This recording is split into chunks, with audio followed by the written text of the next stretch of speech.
Në një mëngjes të ftohtë të nëntorit, në qytetin e Prizrenit, rrugët ishin mbushur me zhurmë makinerish, fëmijë që nxitonin për në shkollë dhe njerëz që përpiqeshin të kapnin autobusin e orës 8. Ajri mbante erën e lagësh të dimrit që po afrohej, dhe një dritë zbret dielli përpiqej të thyente mjegullën që varrej mbi qytet. Në mesin e gjithë asaj vrulleje, një grua e moshuar ecte ngadalë me një qese plastike në dorë dhe një shall të vjetër të lidhur mbi kokë. Shuhej Mihane Krasniqi, 75 vjeçe, një grua që kishte parë shumë në jetë, luftën, varfërinë, humbjen, por edhe dashurinë e njerëzve të zakonshëm. Ecja e saj ishte ngadalt, me hapa të kujdesshëm. Kishte dalë nga shtëpia e vogël në periferi, ku jetonte vetëm që prej se burri i saj, Avniu, kishte vdekur 7 vjet më parë.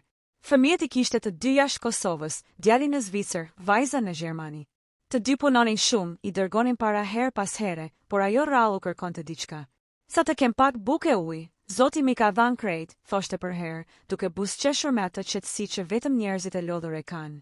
Atë ditë kishte vendosur të shkonte në supermarketin e ri, që ishte hapur afër qendrës. Kishte dëgjuar nga fshinja se kishin ulje për disa produkte bazike, vaj, oriz, sheqer. Donte të përfitonte nga ato pak zbritje, sepse pensioni i saj nuk mjaftonte për shumë. Kishte marrë autobus, dhe tani ecte drejt dyqanit të madh, me logon që ndriçonte mbi hyrje. Brenda, muzika e lehtë pop dhe zhurma e karrocave që përplaseshin me njëra tjetrën e mbushnin hapësirën. Mihania mori një karrocë me rrotë që lëkundej pak dhe nisi të lëvizte mes rafteve. Lexonte etiketat me sy të lodhur, her pas here afrohej shumë për t'i parë çmimet. Zgjidhte gjithmonë më të lirën, edhe kur ndryshimi ishte vetëm disa cent. Një vajzë e re që punonte në market e pa dhe buzëqeshi me përçmim të fshehtë. Ishte rreth 20 vjeçe, me flokë të lyer dhe me celularin gjithmonë në dorë. Këta plesht vinë veç me shiku, i tha me zë të ullet një koleges, duke e parë nga pas. Kolegia qeshi lehtë, por Mihania e dëgjoi. Zemra ju drodh pak, por nuk foli. Vazhdoi të shikonte raftin e orizit, sikur asgjë s'kishte ndodhur. Në një moment, i ra një kuti nga dora. U përkull ngadalë për ta marrë, por karroca lëvizi dhe e goditi lehtë një djalë që po kalonte. Djali, rreth të 30-tave, u kthye me nerva. Apo shikon ku e shtyn more nën? Ajo ngriti sytë e butë dhe tha me zë të dridhur. Më fal, bir, nuk e pash mirë. Por ai tundi kokën me nerva dhe iku duke murmuritur diçka. Në atë moment, një çift i ri që po kalonte aty afër qeshi në zë. Po çka lypin këta plesht në pazar, veç pengojnë njerëzit, tha djali me një ton përçmues. Mihania i dëgjoi, por nuk reagoi. Sytë e saj u mbushën me lotë, por i fshiu me shpejtësi, duke mos dashur të dukej e dobët. E vazhdoi blerjen, duke i zgjedhur me kujdes produktet më të lira. Në fund, kur shkoi në ark, e pas se kishte marrë më shumë se ç'mund të përballonte. U përpoq të llogariste me mend, por syt i tradhtuan. Kur arkaresha filloi t'i kalonte produktet, ekrani tregonte shifrat që rriteshin. Kur dëgjoi çmimin final, ajo uli syt dhe tha me zë të ulët. Më fal, bi, hiqi ato dy të mos i marr. Arkaresha, e njëjta vajzë që e kishte tallur më parë, rrotulloi syt dhe tha me ironi. Po pse i merr kur si ke paret, nën? Njerëzit që prisnin në radhë filluan të murmurisnin. Një grua në fund të radhës tha: këta plesht gjithmonë e mbajnë radhën peng. Një burr tjetër qeshi: Po lere moj, ndoshta ka harruar ku është. Zemra e Mihanes u drodh si flet. E ndjeu sikur po e shikonin të gjithë. Një ndjesi turpi, dhimbje edhe vetmi e përfshiu. Ngjori disa monedha të vogla nga çanta e vjetër, duart i dridheshin dhe i numëroi ngadalë. Arkaresha e shikonte me durim të shtirë. Kur më në fund pagoi, i mori qeset dhe u nis ngadalë drejt derës, me kokën poshtë. Në atë moment, ndodhi diçka që ndryshoi gjithçka. Një djalë i ri, që kishte qëndruar në radhë pas saj, e pa gjithë skenën. Ishte rreth 28 vjeç, me një vështrim të qetë dhe fytyrë të mirë. Quhej Alban Krasniqi, një emër që më vonë shumë njerëz do ta mbanin mend. Ai doli nga radha, mori një shishe qumësh dhe u drejtua drejt arkërës. Më falni zonjush, mund t'i shtoni këto produkte që ajo i la mbrapa në faturën time? Vajza ngriti sytë e befasuar. Po pse ju e njihni? Jo, tha ai, por s'më duhet ta njoh për ta respektuar. Të gjithu kthyen dhe e pan. Disa heshtën, disa filluan të përshpëritnin. Gruaja moshuar, që tashmë ishte gati të dilte nga dera, u ndal. Kur e pa se çfarë po ndodhte, u kthye dhe syti u mbushën me lotë. Jo, bir, mos harxho për mua, të lutem, s'ka nevojë, tha me zë të dridhur. Por ai u afrua dhe ja vendosi produktet në qese. Nuk është harxhim, nën. Është nder. Në atë moment, e gjithë atmosfera e supermarketit ndryshoi. Zhurma ra. Një ndjesi turpi përfshiu ata që më parë kishin qeshur. Vajzat e karka uli kokën dhe për herë të parë sytë ju mbushën me pendiz. Mihania nuk fliste. Lotët I rridhnin ngadalë në faqe, ndërsa duart I dridheshin. Ai djali pa njohur I kishte rikthyer diçka që ajo mendonte se e kishte humbur dinjitetin. Kur doli jashtë, ajri I ftohtë I preku fytyrën dhe ajo mori frym thellë. Djaloshi doli pas saj, duke mbajtur qeset. Le t'i çojmë bashk, nën, deri te autobusi. Ajo tentoi të refuzonte, por nuk mundi. Ecën për krah tij, dhe në atë rrugë të shkurtër, filloi të fliste ngadalë. Sa mirë që ka ende njerëz si ti, birë. Unë s'kam shumë në këtë jetë, por Zoti të shpërbleft për shpirtin që ke. Ai buzëqeshi. Ju keni shumë, nën. Keni urtësinë që ne se kemi më. Kur arritën te stacioni, ajo e falenderoi dhe u largua, duke e kthyer kokën disa herë për ta parë. Në atë moment, një vajzë që kishte parë gjithçka, e filmoi me celular dhe e publikoi në rrjete. Brenda pak orësh, videoja u përhap me mira shpërndarje. Titulli ishte I thjeshtë: Djaloshi që mbrojti nderin e një nëne të huaj. Në komente, njerëzit shkruanin me lot në sy. Kjo është Kosova që duam, këto janë vlerat tona të vërteta, Zoti e bekoft këtë djalë. Por askush nuk e dinte se ajo grua kishte një histori shumë më të thellë, dhe se ajo ditë do të sillte një kthes që askush e priste. Pas asaj dite, jeta e Mihanes nisi të ndryshonte në mënyra që as ajo vetë s'mund t'i besonte. Në mëngjesin e së nesërmes, fshinja e saj, lirie, trokiti në derë me celularin në dorë dhe sytë e mbushur me habi. Mihane, more, e din çka po ndodh? Krejt interneti po flet për ty. Ajo e moshuara ngriti kokën e hutuar. Për mua? Çka kam bo unë, moj bie? Ajo video, në supermarket kur të ndihmoja ai djali. Dikush e ka filmuar dhe e ka qit në rrjete. Po shpërndahet kudo. Njerëzit po qajnë, po të lëvdojnë, po thonë shi çfarë naneje ndershme kemi harru me respektu.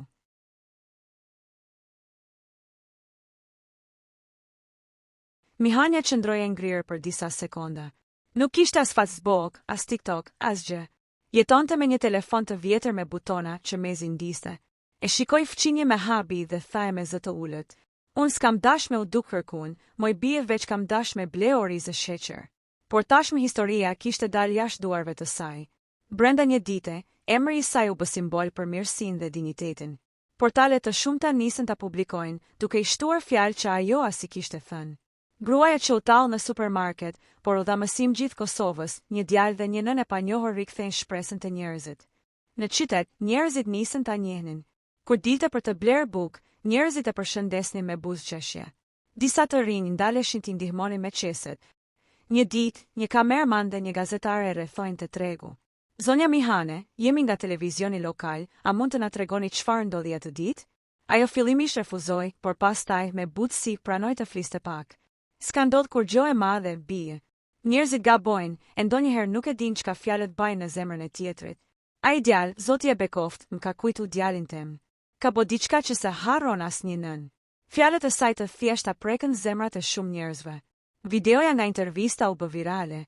Në komente, njerëzit shkruanin, Zoti e ruajt këtë nën, sa zemër e madhe ka, na duhet ma shumë njerëz si ajo. Por në anën tjetër, kishte diçka që askush nuk e dinte. Mihania kishte një barë të rënd në zemër, një sekret që e kishte mbajtur për më shumë se 20 vjet. Djali I saj, që jetonte në Zvicër, nuk I kishte folur që nga viti 2004. Kishin pasur një konflikt të madh, pas vdekjes së burrit. Ai kishte dashur të shiste shtëpinë e vjetër në Prizren për të blerë një banesë në Lozan, por ajo nuk kishte pranuar. Ajo shtëpi është kujtimi I jetës teme, I kishte thënë. Që atëherë, komunikimi u kaput. Ajo dërgonte letra, por ai kur nuk përgjigjej. Dhe tash, kur emri I saj po bëhej I njohur, ai djalë në Zvicër Ardiani, e pa rastësisht videon që qarkullonte kudo.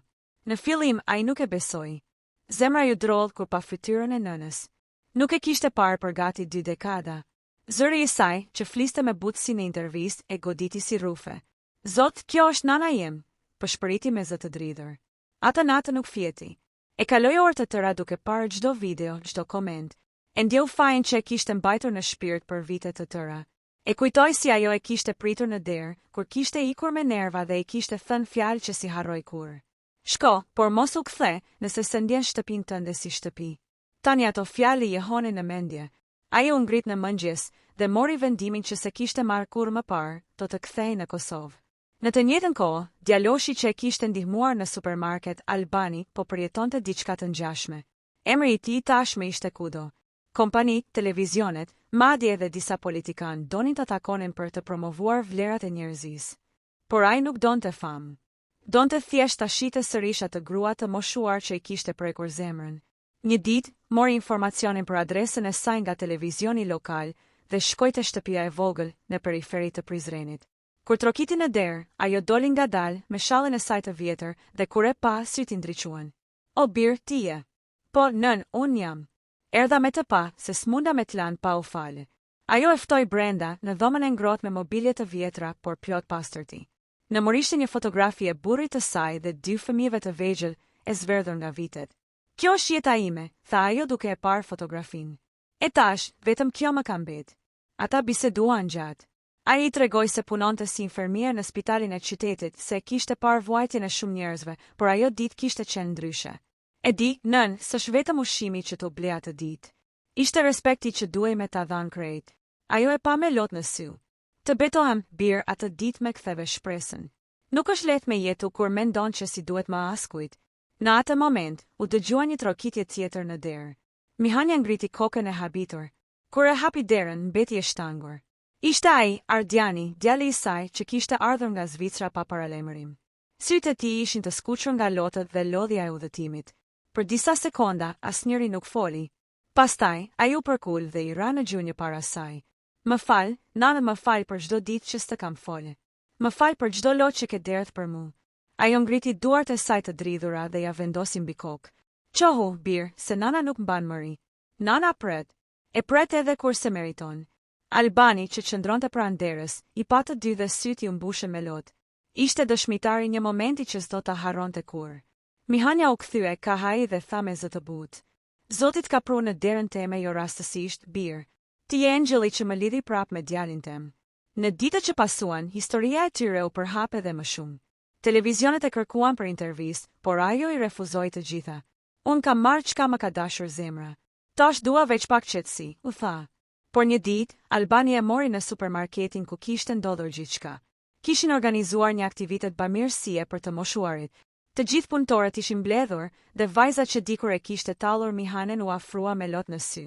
Zonja Mihane, më falni s'kam ditë çka po bajsha atë ditë. Ishte marrëzi e rinis. Ajo e përqafoi dhe tha. Kush pendohet Zoti e falë? Mos u harro në krenari, bija ime. Dhe ashtu, në atë vend ku dikur kishte ndjer turp, tash ndjeu respekt dhe dashuri. Në fund të ditës, teksa doli jashtë dhe dielli perëndonte mbi Prizren, ajo u kthye nga Albani dhe I tha. E sheh, bir, si ndryshon jeta për një gjestë të vogël? Ai buzëqeshi. Po, nën. Sepse njeriu e ndryshon botën, jo me forcë, por me zemër, ditët pas aktiviteteve bamirësie kaluan ngadalë, por ndjenja e Mihanes ishte krejt ndryshe. Çdo herë që dilte nga shtëpia, njerëzit e përshëndesnin me buzëqeshje të vërtet, jo me metallje.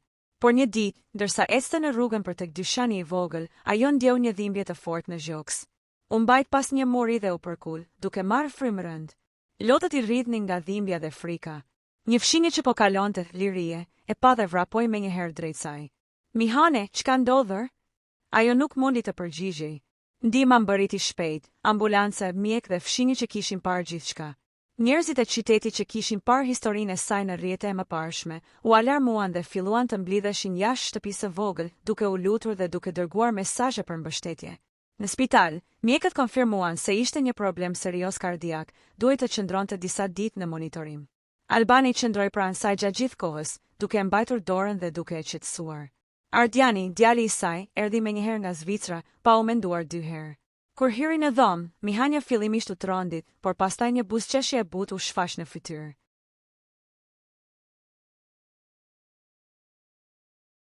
Bir, ti vërtet e erdhe, tha me zë të dridhur.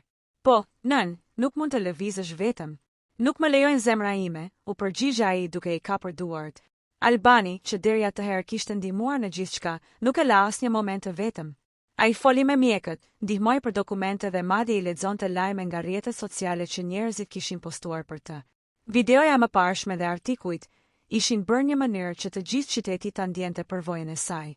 Fshinjet, të rinjtë madje edhe bizneset e qytetit nisën të dërgonin ushqime, lule dhe mesazhe shprese për Mihanen. Në një moment të qetë, ajo pyeti me zë të butë. Albane, pse po bën të gjitha këto për mua? Ti as nuk je familja ime. Ai buzëqeshi. sepse njerëzit që bëjnë mirë nuk e bëjnë për shpërblim nën. Ti na mësove të gjithëve diçka të madhe atë ditë. Dita pas dite, gjendja e saj u përmirësua. Por ajo që e bëri historinë të paharrueshme ishte një incident i vogël që ndodhi në dhomën e spitalit. Një vajzë re infermiere, e cila kishte parë historinë në rrjete, i solli një letër që njerëzit e qytetit kishin shkruar bashkërisht. Mihane, ti na mësove respektin dhe mirësinë. Faleminderit që ekziston. Kur e lexoj, lotët i rridhnin pa ndalim. Sytë e saj kishin reflektuar të gjithë dhimbjen, gëzimin dhe shpresën e jetës së saj. Ardiani e përqafoi fort dhe i tha: "Nën, je një hero për ne të gjithë." Kur doli nga spitali, e gjithë qyteti ishte aty, njerëz që e kishin parë vetëm në rrjetet sociale, fshinje të rinj dhe të moshuar. Të gjithë zuartrokisnin dhe e përqafojnë, disa me lot, disa me buzëqeshje. Vajza që më parë kishte tallur në supermarket i afrohej me pendez. "Zonja Mihane, më falni, nuk e kisha ditur çfarë dhimbje mund të shkaktoj." "Nuk ka problem, bija ime," tha ajo duke e përqafuar ngrohtësisht. Në atë moment, Mihania kuptoi diçka të rëndësishme. Jeta kishte momentet e saj të hidhura, por gjithmonë ekzistonte mundësia për të gjetur mirësinë te njerëzit e tjerë. Çdo buzëqeshje, çdo ndihmë, çdo fjalë e thjeshtë mund të ndryshonte fatin e dikujt. Në mbrëmjen e po asaj dite, kur dielli perëndonte mbi prizren, Mihania, Ardiani dhe Albani u ulën në sheshin e qytetit. Fëmijët qeshnin, plesht rinin në stol, dhe qyteti dukej më i gjallë se kur. Mihania shikoi rreth e rrotull dhe tha me zë të ulët: "Shiko, birë, kjo është Kosova ime, kjo është bota që dua. Mirësia është gjithçka që na lidh." Albani dhe Ardiani e pan me sytë mbushur me lotë dhe i përqafuan dorën. Në atë çast, të gjithë kuptuan që një gjest i vogël, një moment i thjeshtë i mirësisë, mund të shkaktojë një val që përfshin qytetin e tërë. Dhe kështu, gruaja moshuar që dikur ishte tallur dhe paragjykuar, u bë simbol i nderit, respektit dhe mirësisë. Historia e saj u përhap kudo, por ajo vetë dinte që më e rëndësishmja nuk ishte fama, ishte zemra e njerëzve që kishte prekur dhe ndryshimi që kishte sjellë në jetën e tyre. Ditët pas daljes nga spitali u bën më të gjata për Mihanen. Megjithse trupin e kishte më të fortë, zemra e saj ende ndjej e rënduar nga kujtimet e vjetra dhe lodhja e viteve të shumta. Por ajo nuk ishte më e njëjta grua që ishte tallur në supermarket. Tani, çdo përshëndetje, çdo buzëqeshje dhe çdo gjest i vogël e mbushnin me forcë. Një pasdite, ndërsa ecën ngadalë në shesh, ku njerëzit qeshnin dhe luanin fëmijët, ndjeu një dhimbje të papritur në gjoks. Një ndjesi që e shtyu për një moment të mbështetet pas një stoli. Albani, që kishte vënë re çdo lëvizje të saj, u afrua menjëherë. "Mihane, a je mirë?" pyeti me zë të shqetësuar. Ajo e shikoi me sy të lodhur, por përpishi të buzëqeshte. "Po, birë mbase thjesht pak lodhje," tha, por lodhët i rridhnin pa e kuptuar. Albani kuptoi se nuk ishte thjesht lodhje. A i thiri me njëherë Ardianin, djali i Mihanes, dhe së bashku e quan në spital. E gjithë rrugë, Mihania mbante duart e tyre dhe lotët i rridhnin. E kuptonte që nuk ishte vetëm dhimbja fizike që rëndonte, por edhe kujtimet që mbante për fëmijët dhe jetën që kishte kaluar e vetme për aq kohë. Në spital, mjekët konfirmuan se ishte një komplikim i zemrës, më serioz se herën e kaluar.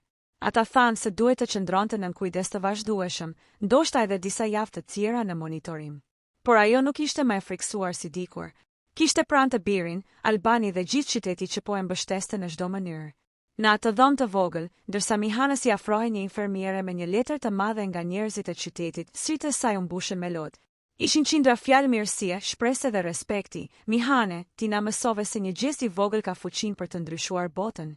Ajo e lexoi ngadalë, duke ndjerë se gjithçka që kishte kaluar, çdo tallje dhe dhimbje kishte sjellë këtë moment. Në atë kohë, Ardiani, djali i saj, mori dorën e saj dhe e përqafoi. "Nën, s'do të jesh kurrë vetëm më. Kjo është premtimi im." "Po, birë," tha ajo me zë të dridhur, "por më vjen keq për çdo ditë që të kam bërë të ndihesh i larguar nga nana jote." Albani, që qëndronte pranë tyre, i shikoi të dy dhe tha me zë të qetë. "Ndonjëherë dashuria nuk kërkon fjalë, vetëm veprime. Dhe sot, secili prej nesh po vepron për ju." Në mbrëmje, ndërsa qyteti i Prizrenit ndriçoi nga dritat e rrugëve dhe dyqanet e vogla, lajmi për gjendjen e Mihanes u përhap menjëherë. Njerëzit nisën të shkonin të vizitonin, të sillnin lule, ushqime dhe mesazhe shprese. Çdo vizitor i thoshte: "Mihane, ne të duam. Ti na mësove çfarë do të thotë mirësia." Një moment i veçantë ndodhi kur vajza që më parë kishte tallur në supermarket u ul pranë shtratit të saj me sy të mbushur me pendez. "Zonja Mihane, më falni, nuk e dija sa shumë do të ndikonte fjalët e mia." Ajo e përqafoi dhe buzëqeshi, duke ndjerë se dhimbja dhe tallja e kaluar po shndërroheshin në diçka të bukur, në mësim për të gjithë, ndërsa Nata afrohej, Mihania shikoi nga dritarja dhe pa qytetin që kishte ndryshuar për të. Fëmijët qeshnin, njerëzit bisedonin dhe një ndjenjë pashje e mbushi. Por brenda saj, ajo ndjente një presion të heshtur, diçka që ende nuk ishte zgjidhur plotësisht. Ajo e dinte se historia e saj nuk ishte përfunduar ende. Një moment tjetër, një surprizë, një gjest i madh po afrohej, dhe të gjithë do ta ndjenin atë, një moment që do të bëjë të çajin gjithë njerëzit. Ditët kaluan ngadalë, por Mihania ndjente se diçka e madhe po afrohej. Zemra e saj, megjithse e lodhur nga vitet dhe dhimbja e mëparshme, mbante ende shpresën dhe forcën e një jete të gjatë. Ai çita që e kishte parë dhe tallur, tani e donte. Por ajo nuk e dinte se një surprizë e paparashikuar ishte gati ta përmbyste jetën e saj. Një mëngjes, ndërsa rrinte në verandën e shtëpisë së saj, dëgjoi zhurmë makinash dhe njerëzish që mblidheshin në rrugë. Fillimisht nuk e kuptoi se çfarë po ndodhte. Kur u afrua pranë derës, pa një grup të madh njerëzish që mbanin pankarta me fjalët: "Mihane, heroine e qytetit ton." Drita e diellit reflektonte mbi fytyrat e njerëzve që qeshnin dhe qanë njëkohësisht. Ndërta ishte Albani, Ardiani dhe vajza që dikur e kishte tallur. Por ky nuk ishte fundi i surprizave. Një kameraman nga televizioni lokal u ngrit mbi një shkallë dhe tha: "Zonja Mihane, gjithë qyteti dhe e gjithë Kosova janë mbledhur për t'ju nderuar." Ajo u ngrit, zemra i rrite fort. Nuk mund të fliste. Lotët i rridhnin pa pushim, ndërsa njerëzit filluan të duartrokisnin. Disa të moshuar e shikonin me respekt, fëmijët buzëqeshnin dhe të rinjt u afruan për ta përqafuar. Një ndjenjë e jashtëzakonshme mbushte ajrin.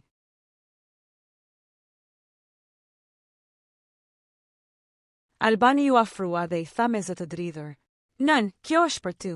Për gjithçka që ke bërë, për gjithçka që ke duruar, për çdo ditë që ke dhënë dashuri dhe mirësi pa kushte."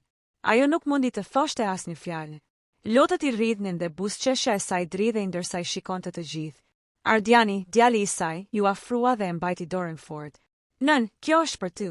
Na fal që u largova, por tani po rregullojmë gjithçka." Në atë moment, vajza që dikur e kishte tallur u afrua përsëri dhe i tha me zë të thyer: "Zonja Mihane, më fal, nuk e dija sa shumë do të ndikonte fjalët e mia atë ditë.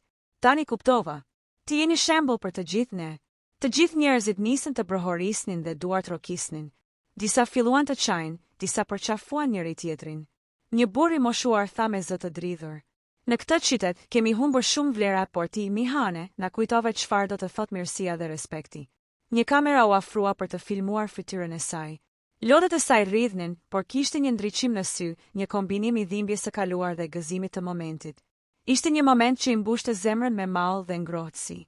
Papritmas, Albani ngjori një qese të vogël dhe ia dha asaj. Brenda kishte një letër dhe një medaljon të vogël me një mesazh të thjeshtë: "Për nderin dhe guximin tuaj. Ju keni prekur zemrat tona dhe na keni rikujtuar se mirësia ka fuqi të madhe."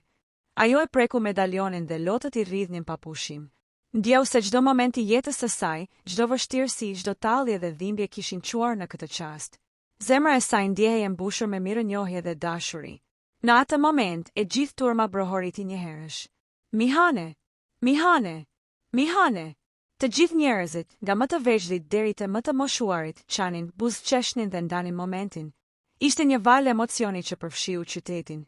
Disa fëmijë qanin nga emocionet, disa të moshuar nuk mund të përmbaheshin, dhe edhe ata që nuk e kishin njohur kurrë, ndjenin fuqinë e momentit. Mihania ngriti duart dhe tha me zë të dridhur: "Ju falenderoj për gjithë dashurinë, për gjithë respektin. Jam e lumtur që nuk jam vetëm në këtë botë." Albani dhe Ardiani e përqafojnë fort. Vajza që e kishte tallur dikur qëndron pranë, duke fshirë lotët. Qyteti i Prizrenit, i gjithë, ndjeu një emocion të papërshkrueshëm. Në atë moment të paharrueshëm, çdo tallje, çdo paragjykim, çdo dhimbje u shndërrua në diçka të bukur, në një mësim për mirësinë, respektin dhe fuqinë e veprimeve të vogla. Një grua e moshuar që dikur ishte tallur, tani ishte simbol i dashurisë dhe shpresës për të gjithë. Dhe aty, në diellin e fundit të mbrëmjes, me qytetin që e përqafonte me të gjithë zemrën e tij, Mihania çau dhe qeshi njëkohësisht, duke kuptuar se një gjest i vetëm mund të ndryshojë botën. Një histori që do të mbahej mend, do të shpërndahej dhe do të frymëzonte breza të tërë.